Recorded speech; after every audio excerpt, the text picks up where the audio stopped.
What's up guys, welcome back to the Nerd Manual. Today we're going to be talking about the fire hose versus hyperfocus. That sounds like a clickbait title, doesn't it? But let's start with an observation. Nerds deal with information differently than the average person. Think about the number of messages vying for your attention every day. 24-hour news, music in all its formats, reality TV, everything you deal with at work, everything you deal with from your family and friends, and of course the relentless deluge of advertising in all of its forms. Most people pay selective attention to all of this data. For example, you tune out most of the irrelevant information and only allow the important stuff to enter your brain, so you can stay on task and finish your job. Of course, sometimes this doesn't work and you find yourself distracted by a song on the radio, a friend's personal problem, maybe a juicy tidbit of gossip.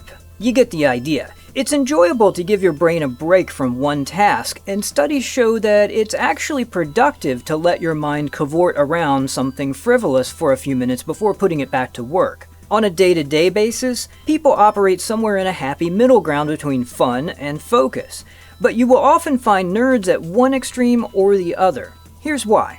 Usually, nerds drink their information from a fire hose. They want it all as fast as they can get it, and usually they can handle it. They may not be able to multitask any better than the rest of us, but they can soak up gallons of information quickly and sort through it later. While this is happening, they're bouncing around like a super ball, tapping on their phones for weather, social network updates and movie reviews, DVRing 6 different TV shows, clicking furiously on their laptop to get through the 36 open tabs in their browser, and scanning 8 different top 50 lists on streaming audio.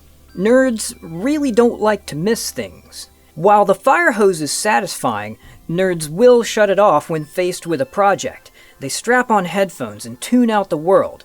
Nerds have the ability to gather every volt of their attention and bring all that brain power to bear on a single task, which can be disconcerting because they wall themselves up in a nearly impregnable fortress.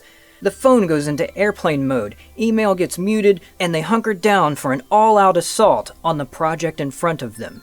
A nerd in this hyper-focused state is as close to being in an alternate reality as is humanly possible. It's very much like the sort of focus achieved by yogis and Zen masters.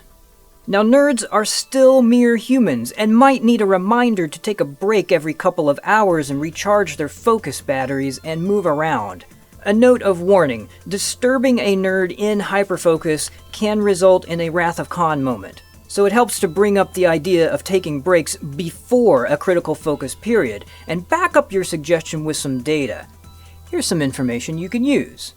A University of Illinois study shows that continued work on a single task leads to decreased focus, but brief periods of diversion increase focus on that task. Researchers at the University of South Carolina published results showing that sedentary behavior increases a person's risk of cardiovascular disease.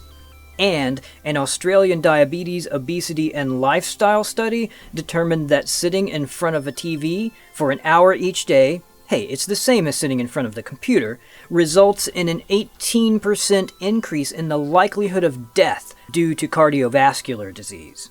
If you're concerned about a nerd's health, but you've noticed that there's a distinct problem if you're the one reminding the nerd to take a break, suggest installing a break timer app such as Protect Your Vision or a Pomodoro productivity timer like Marinara.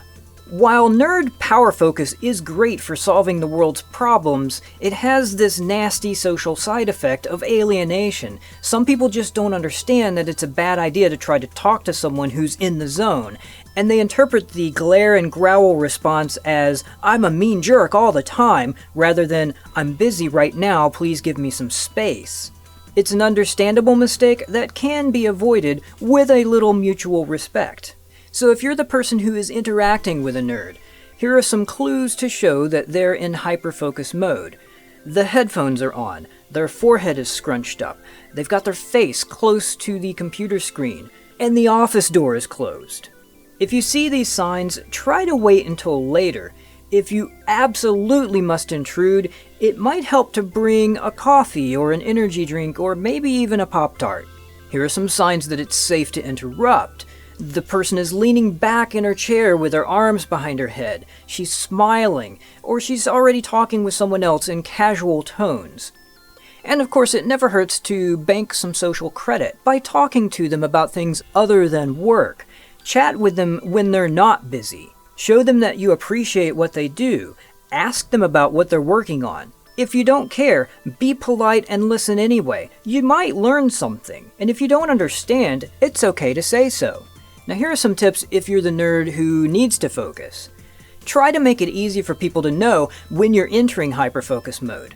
Help people around you understand how intense you can get by telling them beforehand. If it's at all possible, set aside times during the day when you are open to interruption. Tell people before you start working that you need some space. If you are interrupted, speak as calmly as possible and say something along the lines of, "Gosh, I'm at a critical point right now, let me finish and I'll come find you later." Basically, show everyone that you're not a troll. And it always helps to bank some social credit. Respect other people's need to focus, just like you want them to respect yours. Take some time to talk to them about things other than work. Chat with them when you're taking a break. Tell them about what you're doing. Ask what they're doing. If you don't care, be polite and listen anyway. You just might learn something. And of course, if you don't understand, it's okay to say so. Hey, it's nice talking with you guys today. If you found this helpful, leave a like. And if you've got questions, be sure to ask them in the comments. I'll see you next time.